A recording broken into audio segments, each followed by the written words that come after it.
Welcome back to my YouTube channel. ಇವತ್ತಿನ ಈ ವಿಡಿಯೋದಲ್ಲಿ ನಾವು ಕರ್ನಾಟಕ ಸರ್ಕಾರದ ಹಿಂದುಳಿದ ವರ್ಗಗಳ ಕಲ್ಯಾಣ ಇಲಾಖೆಯಿಂದ ರಾಜ್ಯದ ಹಿಂದುಳಿದ ವರ್ಗಗಳ ಪ್ರವರ್ಗ 1, 2A, 3A ಹಾಗೂ 3B ಗಳಿಗೆ ಸೇರಿದ ಅರ್ಹ ಅಭ್ಯರ್ಥಿಗಳಿಗೆ ಮಾತ್ರ ವಸತಿ ಸಹಿತ ಪೊಲೀಸ್ ಸಬ್ ಇನ್ಸ್ಪೆಕ್ಟರ್ಗೆ ಆಯ್ಕೆ ಪೂರ್ವ ತರಬೇತಿಯನ್ನು 75 ದಿನಗಳ ಅವಧಿಗೆ ಉಚಿತ ಊಟ ಹಾಗೂ ವಸತಿಯೊಂದಿಗೆ ರಾಜ್ಯದ 4 ಕಂದಾಯ ವಿಭಾಗಗಳಲ್ಲಿ ನೀಡಬೇಕೆಂದು ತೀರ್ಮಾನಿಸಲಾಗಿದೆ.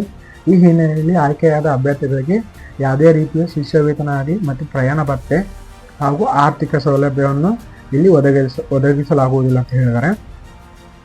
ಮತ್ತು ಆಯ್ಕೆಯಾದ ಅಭ್ಯರ್ಥಿಗಳು 75 ದಿನಗಳ ಅವಧಿಯಲ್ಲಿ ನಿಗದಿತ ತರಬೇತಿ ಕೇಂದ್ರದಲ್ಲಿಯೇ ತರಬೇತಿ ಪಡೆಯಬೇಕೆಂದು ಹೇಳಿದ್ದಾರೆ. ಮತ್ತು ರಾಜ್ಯದ ಹಿಂದುಳಿದ ವರ್ಗಗಳ ಪ್ರವರ್ಗ 1, 2A, 3A, 3B ಗಳಿಗೆ ಸೇರಿದ ಅರ್ಹ ಅಭ್ಯರ್ಥಿಗಳು ಮಾತ್ರ ಆನ್ಲೈನ್ ಮೂಲಕ ಅರ್ಜಿಯನ್ನು ಸಲ್ಲಿಸಬಹುದಾಗಿದೆ. ಅಂದರೆ ಇದು ಯಾವುದೇ ರೀತಿಯ ಪೋಸ್ಟ್ ಆಗಲಿ ಅಲ್ಲಿ ಕೊಡೋದಾಗಲಿ ಇರೋಲ್ಲ, ಆನ್ಲೈನ್ ಮುಖಾಂತರನೇ ಅರ್ಜಿ ಸಲ್ಲಿಸಬಹುದಾಗಿದೆ. ಮತ್ತು ಕೇಂದ್ರ ಮತ್ತು ರಾಜ್ಯ ಸರ್ಕಾರದ ಅನುದಾನಿತ ಸಂಸ್ಥೆಗಳ ಸಾರ್ವಜನಿಕ ಸಾಮರ್ಥ್ಯಕ್ಕೆ ಒಳಪಟ್ಟ ಸಂಸ್ಥೆಗಳಲ್ಲಿನ ನೌಕರರು ಸದರಿ ಕಾರ್ಯಕ್ರಮದಡಿ ಅರ್ಜಿ ಸಲ್ಲಿಸಲು ಮತ್ತು ತರಬೇತಿ ಪಡೆಯಲು ಅರ್ಹರಿರುವುದಿಲ್ಲ ಇದರಲ್ಲಿ ಹೇಳಿದ್ದಾರೆ. ಮತ್ತು ಅಭ್ಯರ್ಥಿಯು ಕರ್ನಾಟಕದ ಕಾಯಂ ನಿವಾಸಿಯಾಗಿರ್ಬೇಕಂತ ಹೇಳಿದ್ದಾರೆ. ಯಾವುದೇ ರೀತಿಯ ಔಟ್ ಆಫ್ ಸ್ಟೇಟ್ ಇದ್ದವ್ರಿಗೆ ಈ ಅಪ್ಲಿಕೇಶನ್ ಹಾಕಕ್ಕೆ ಬರಲ್ಲ ಅಂತ ಹೇಳಿದ್ದಾರೆ. ಮತ್ತು ಇಲ್ಲಿ ಅರ್ಜಿ ಸಲ್ಲಿಸಲು ಅಭ್ಯರ್ಥಿಗಳಿಗೆ ನಿಗದಿಪಡಿಸಿರುವ ಸಾಮಾನ್ಯ ಅರ್ಹತೆಗಳು ಇದನ್ನು ನೀವು ಗಮನದಲ್ಲಿಟ್ಟು ನೋಡಬೇಕು. ಫಸ್ಟ್ನೇ ಇದು ಪಾಯಿಂಟ್ ಏನಪ್ಪಾ ಅಂತಂದ್ರೆ, ರಾಜ್ಯದ ಹಿಂದುಳಿದ ವರ್ಗಗಳ ಪ್ರವರ್ಗ 1, 2A, 3A ಅಥವಾ 3Bಗಳಿಗೆ ಸೇರಿರಬೇಕು. ಮತ್ತು ಅಭ್ಯರ್ಥಿಯು ಮತ್ತು ಕುಟುಂಬದ ಒಟ್ಟು ವಾರ್ಷಿಕ ಆದಾಯ ಮಿತಿ 8 ಲಕ್ಷ ರೂಪಾಯಿ ಇರ್ಬೇಕಂತ ಹೇಳಿದ್ದಾರೆ. ಮತ್ತು ಕಾಯಂ ಕರ್ನಾಟಕದ ನಿವಾಸಿಯಾಗಿರ್ಬೇಕಂತ ಹೇಳಿದ್ದಾರೆ. ಮತ್ತು ಈ ಆಯ್ಕೆಗೆ ಸಲ್ಲಿಸುವ ಅಭ್ಯರ್ಥಿಗಳು ಮಹಿಳೆಯಾಗಿರಲಿ ಮತ್ತು ಪುರುಷ ಆಗಿರಲಿ, ಎತ್ತರ, ತೂಕ ಮತ್ತು ಎದೆಯ ಸುತ್ತಳತೆಯು ಕರ್ನಾಟಕ ಪೊಲೀಸ್ ಸೇವೆಗಳ ನೇಮಕಾತಿ ಪ್ರಾಧಿಕಾರ ನಿಗದಿಪಡಿಸಿರುವಂತೆ ಇರಬೇಕು. ಅಂದರೆ 168 ಹೈಟ್ ಇರಬೇಕು. ಮತ್ತು ಎದೆಯ ಸುತ್ತಳತೆ ಇಷ್ಟು ಇರಬೇಕಂತ ಏನಾದರೂ ಇದೆಯಲ್ಲ ಪೊಲೀಸ್ ನೇಮಕಾತಿಯಲ್ಲಿ ಅಷ್ಟು ಇರಬೇಕಪ್ಪ. ಅಷ್ಟು ಏನಾದರೂ ಅದಕ್ಕಿಂತ ಕಮ್ಮಿ ಏನಾದರೂ ಇದ್ದರೆ ಅವರು ಆಯ್ಕೆ ಆಗಲ್ಲ ಅಂತ ಹೇಳಿದ್ದಾರೆ. ಮತ್ತು ವಿದ್ಯಾರ್ಹತೆ ಏನು ಕ್ವಾಲಿಫಿಕೇಶನ್ ಏನಪ್ಪ ಅಂತ ಅಂದರೆ ಅಂಗೀಕೃತ ವಿಶ್ವವಿದ್ಯಾಲಯದಿಂದ ಪದವಿಯನ್ನು ಪಡೆದಿರ್ಬೇಕಂತ ಹೇಳಿದ್ದಾರೆ. ಅಂದರೆ ಯಾವುದು ಗೋರ್ಮೆಂಟು ಮತ್ತು ಯಾವುದಾದ್ರೂ ಇದನ್ನ ಡಿಗ್ರಿ ಪಡೆದವರು ಈ ಅರ್ಜಿಯನ್ನು ಸಲ್ಲಿಸಲು ಅರ್ಹರಾಗಿರ್ತದೆ. ಮತ್ತು ತರಬೇತಿಗೆ ಅರ್ಜಿ ಸಲ್ಲಿಸಲು ನಿಗದಿಪಡಿಸಿರುವ ವಯೋಮಿತಿ 13/2/2026ಕ್ಕೆ ಅನ್ವಯಿಸುವಂತೆ, ಅಂದರೆ 13 ಈ ತಿಂಗಳು ಫೆಬ್ರವರಿ 13ನೇ ತಾರೀಕು ಒಳಗೆ ಕನಿಷ್ಠ ವಯಸ್ಸು 21 ಆಗಿರಬೇಕು, ಗರಿಷ್ಠ ವಯಸ್ಸು 27 ವರ್ಷ ಆಗಿರ್ಬೇಕಂತ ಹೇಳಿದ್ದಾರೆ. ಮತ್ತು ಅರ್ಜಿ ಸಲ್ಲಿಸುವಾಗ ಅಭ್ಯರ್ಥಿಯ ಪಾಸ್ಪೋರ್ಟ್ ಅಳತೆ ಇತ್ತೀಚಿನ ಭಾವಚಿತ್ರವನ್ನು JPG ಫಾರ್ಮೆಟ್ನಲ್ಲಿ ಅಪ್ಲೋಡ್ ಮಾಡಬೇಕು. 300 KB ಒಳಗಡೆ ಇರಬೇಕಂತ ಹೇಳಿದ್ದಾರೆ. ಮತ್ತು ದಾಖಲೆಗಳು ಅವು ಕೂಡ 300 KB ಒಳಗಡೆ ಇರಬೇಕಂತ ಹೇಳಿದ್ದಾರೆ. ಮತ್ತು ಇನ್ನೊಂದು ಇಲ್ಲಿ 8ನೇ ಆಪ್ಷನ್ ನೋಡಿದರೆ, ಅಂತಿಮವಾಗಿ ಅರ್ಜಿಯನ್ನು ಸಬ್ಮಿಟ್ ಮಾಡುವ ಮುನ್ನ ಎಲ್ಲ ಅಂಶಗಳು ಸರಿಯಾಗಿರುವ ಬಗ್ಗೆ ಅಭ್ಯರ್ಥಿಗಳು ಖಚಿತಗೊಳಿಸಬೇಕು. ಸರಿಯಾದ ಮಾಹಿತಿಯನ್ನು ನೀಡದ ಅಪೂರ್ಣ ಇರುವ ಅರ್ಜಿಗಳು ಮತ್ತು ದಾಖಲೆಗಳನ್ನು ಲಗತ್ತಿಸಿದ್ದಲ್ಲಿ ಅಂಥ ಅರ್ಜಿಗಳನ್ನು ತಿರಸ್ಕರಿಸಲಾಗುವುದು. ಮತ್ತು ಯಾವುದೇ ರೀತಿಯ ಅಭ್ಯರ್ಥಿಗಳು ತಪ್ಪು ಮಾಹಿತಿ ನೀಡಿದಲ್ಲಿ ಅವ್ರಿಗೆ ಅಭ್ಯರ್ಥಿ ವಿರುದ್ಧ ನಿಯಮಾನುಸಾರ ಸೂಕ್ತ ಕ್ರಮ ಜರುಗಿಸಲಾಗುವುದು ಅಂತ ಹೇಳಿದ್ದಾರೆ. ಯಾರಾದ್ರೂ ತಪ್ಪು ಏನಾದ್ರು ಕೊಟ್ಟರೆ ಅವರಿಗೆ ಸೂಕ್ತ ಕ್ರಮ ಜರುಗಿಸಲಾಗುವುದು ಅಂತ ಹೇಳಿದ್ದಾರೆ. ಮತ್ತು ಅರ್ಜಿಯನ್ನು ಒಮ್ಮೆ ಮಾತ್ರ ಸಲ್ಲಿಸುವ ಅವಕಾಶವಿದ್ದು, ಅರ್ಜಿಯನ್ನು ಸಲ್ಲಿಸಿದ ನಂತರ ಎಡಿಟ್ ಮತ್ತು ಡಿಲೀಟ್ ಆಪ್ಷನ್ಗೆ ಅವಕಾಶವಿರುವುದಿಲ್ಲ ಅಂತ ಹೇಳಿದ್ದಾರೆ. ನೀವೇನಾದ್ರು ತಪ್ಪು ಮಾಹಿತಿ ಕೊಟ್ಟು ಸಬ್ಮಿಟ್ ಮಾಡಿ ಆದ್ಮೇಲೆ ಏನಾದ್ರು ತಪ್ಪಾಯ್ತಪ್ಪ ನಾ ಎಡಿಟ್ ಮಾಡಬೇಕಪ್ಪ ಅಂತಂದರೆ ಇದರಲ್ಲಿ ಯಾವುದೇ ರೀತಿಯ ಆಪ್ಷನ್ ಇರುವುದಿಲ್ಲ. ಮತ್ತು ಡಿಲೀಟ್ ಮಾಡೋಕ್ಕೂ ಬರೋದಿಲ್ಲ. ಡಿಲೀಟ್ ಮಾಡಿ ನಾ ಇನ್ನೊಂದು ಅರ್ಜಿ ಸಲ್ಲಿಸ್ತೀನಪ್ಪ ಅಂತಂದರೆ ಇಲ್ಲಿ ಕೂಡ ಆಗುವುದಿಲ್ಲ. ಮತ್ತು ಅರ್ಜಿ ಸಲ್ಲಿಸಿದ ನಂತರ ಅರ್ಜಿಯ ಪ್ರತಿಯನ್ನು ಪ್ರಿಂಟ್ ತೆಗೆದುಕೊಂಡು ಅಭ್ಯರ್ಥಿಗಳು ತಮ್ಮ ಬಳಿ ಇಟ್ಟುಕೊಂಡು ಮತ್ತು ಇಲಾಖೆಯನ್ನು ಕೋರಿದಾಗ ಅದರ ಪ್ರತಿ ಸಲ್ಲಿಸುವುದು. ಅಂದರೆ ನೀವು ಅಪ್ಲಿಕೇಶನ್ ಹಾಕಿದಾದ್ಮೇಲೆ ಬರುವಂಥ ಅಪ್ಲಿಕೇಶನ್ PDF ಪ್ರಿಂಟ್ ತೆಗೆದುಕೊಂಡು ಇಟ್ಕೋಬೇಕು. ಏನಾದರೂ ಆಯ್ಕೆ ಆದಲ್ಲಿ ಮತ್ತು ಇಲಾಖೆಯಿಂದ ಆ ಅರ್ಜಿಯನ್ನು ಕೇಳಿದ್ದೆ ಆದಲ್ಲಿ ನೀವು ಅದನ್ನು ಕೊಡಬೇಕಾಗಿರುತ್ತದೆ. ಮತ್ತು ಸದರಿ ವಸತಿ ಸಹಿತ ಪೊಲೀಸ್ ಸಬ್ ಇನ್ಸ್ಪೆಕ್ಟರ್ ಆಯ್ಕೆ ಪೂರ್ವ ತರಬೇತಿಯನ್ನು ರಾಜ್ಯದ 4 ಕಂದಾಯ ವಿಭಾಗಗಳಲ್ಲಿ ನೀಡಲಾಗುವುದು. ಅಭ್ಯರ್ಥಿಗಳು 1 ಅರ್ಜಿಯನ್ನು ಮಾತ್ರ ಸಲ್ಲಿಸುವುದು ಮತ್ತು ಭೌತಿಕ ಗುರುತು ಪ್ರತಿ ವಿಭಾಗಕ್ಕೆ ಕನಿಷ್ಠ 350 ಆಗಿರುತ್ತದೆ. ಅಂದ್ರೆ ನೀವು ನಿಮ್ಮ ಕರ್ನಾಟಕ ರಾಜ್ಯದಲ್ಲಿ 4 ಕಂದಾಯ ವಿಭಾಗಗಳು ಯಾವುದಪ್ಪ ಅಂದ್ರೆ ಬೆಳಗಾವಿ, ಕಲಬುರಗಿ, ಬೆಂಗಳೂರು ಮತ್ತೆ ಮೈಸೂರು.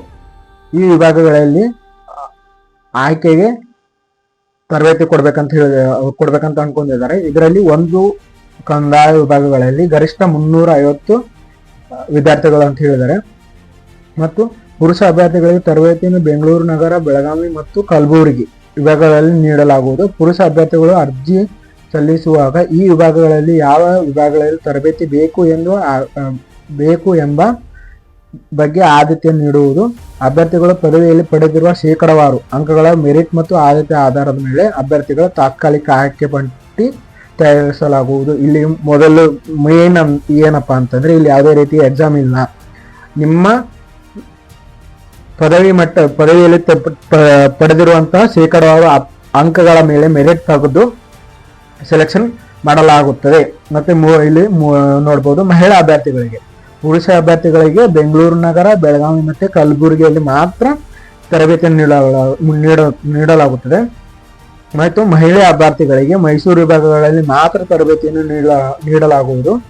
ಬೇರೆ ವಿಭಾಗಗಳಲ್ಲಿ ಅವಕಾಶವಿರುವುದಿಲ್ಲ. ಮಹಿಳೆಯರಿಗೆ ಓನ್ಲಿ ಮೈಸೂರು ಕಂದಾಯ ವಿಭಾಗದಲ್ಲಿ ಮಾತ್ರ ತರಬೇತಿಯನ್ನು ನೀಡುತ್ತಾರೆ. ಅದನ್ನು ಗಮನದಲ್ಲಿಟ್ಕೊಂಡು ನೋಡಿ.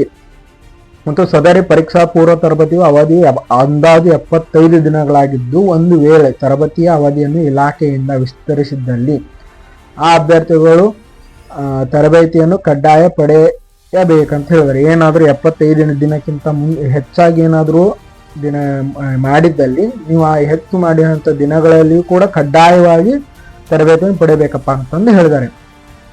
ಮತ್ತು ಇಲ್ಲಿ ಆಯ್ಕೆ ಪ್ರಕ್ರಿಯೆ ಈ ಕೆಳಗಿನಂತಿವೆ. ಪ್ರವರ್ಗ 1ವರೆಗೆ 15 100% ಶೇಕಡಾವಾರಲ್ಲಿ 15% ಪ್ರವರ್ಗ 1ವರೆಗೆ ಸೀಟ್ ಇರುತ್ತೆ. 2A 53, 3A 15, 3B 17% ಸ್ಥಾನಗಳನ್ನು ಮೀಸಲಿಟ್ಟಿದ್ದಾರೆ.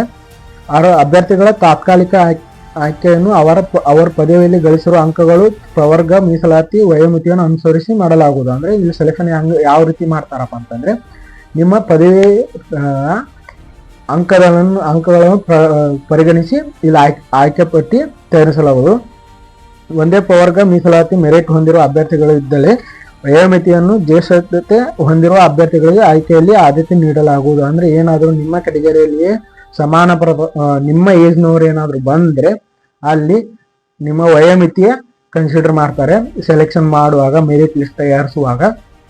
ಅಂತಿಮವಾಗಿ ಅಭ್ಯರ್ಥಿಗಳ ಎತ್ತರ, ತೂಕ, ಎದೆಯ ಸುತ್ತಳತೆ ಮತ್ತು ಫ್ಲಾಟ್ ಫುಟ್ ಇತ್ಯಾದಿ ಮಾನದಂಡಗಳನ್ನು ಮತ್ತು ವೈದ್ಯಕೀಯ ಪರೀಕ್ಷೆಯನ್ನು ನಡೆಸಿ ಅಭ್ಯರ್ಥಿಗಳನ್ನು ತರಬೇತಿಗೆ ನಿಯೋಜಿಸಲಾಗುವುದು.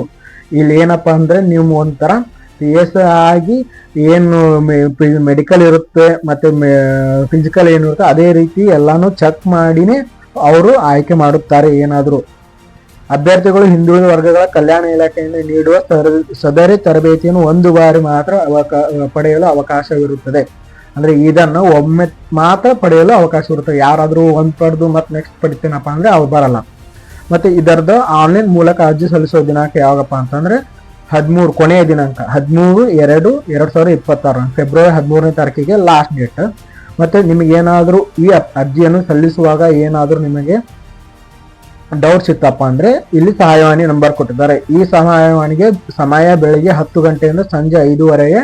ಸಾರ್ವಜನಿಕ ರಜಾ ದಿನಗಳನ್ನು ಹೊರತುಪಡಿಸಿ ನೀವು ನಿಮಗೆ ಏನಾದರೂ ಡೌಟ್ಗಳ ಏನಾದರೂ ಇದ್ರೆ ಈ ನಂಬರ್ಗೆ ಕಾಲ್ ಮಾಡಿ ತಿಳ್ಕೋಬೇಕು ಅಂತ ಹೇಳಿದ್ದಾರೆ. ಯಾರಾದರೂ ಈ PSI ಹುದ್ದೆಗೆ ಪರೀಕ್ಷೆಯನ್ನು ತಯಾರಿ ಮಾಡುತ್ತಿರುವಂತ ವಿದ್ಯಾರ್ಥಿಗಳು ಇದೊಂದು ಬಹುದೊಡ್ಡ ಹಿಂದುಳಿದ ವರ್ಗಗಳವರಿಗೆ ಇದು ಬಹುದೊಡ್ಡ ಅವಕಾಶ. ಯಾರು ಈ ಆಯ್ಕೆಗೆ ಅರ್ಹರಾಗಿರ್ತಾರೋ ಕೂಡಲೇ ಈ ಅರ್ಜಿಯನ್ನು ಸಲ್ಲಿಸ್ಬೇಕಂತೇಳಿ ತಮ್ಮಲ್ಲಿ ಕೇಳ್ಕೊತೀನಿ. ಮತ್ತೆ ಈ ವಿಡಿಯೋದನ್ನ ನಿಮ್ಗೆ ಏನಾದರೂ ಇಷ್ಟ ಆದಲ್ಲಿ ಲೈಕ್ ಮಾಡಿ, ಶೇರ್ ಮಾಡಿ ಮತ್ತು ನಿಮ್ಮ ಸಹಪಾಠಿಗಳಿಗೂ ಸಹ ಈ ವಿಡಿಯೋನ ಶೇರ್ ಮಾಡಿ ಅಂತ ಹೇಳ್ತಾ ಈ ವಿಡಿಯೋನ ಇಲ್ಲೇ ಮುಗಿಸ್ತೀನಿ. ಧನ್ಯವಾದಗಳು.